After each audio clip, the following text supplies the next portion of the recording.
chose que les gens se disent probablement en nous regardant, c'est oulala, ces gens-là, est-ce qu'ils vont arriver chez nous en France? Est-ce que la France va devenir une passoire à cause de ce qui est en train de se passer? On peut aussi dire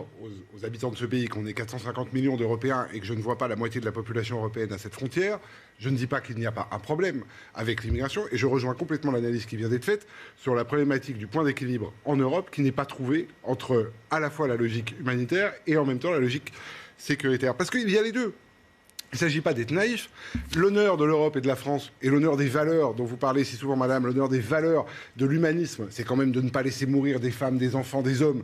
sous nos yeux en détournant simplement le regard, surtout quand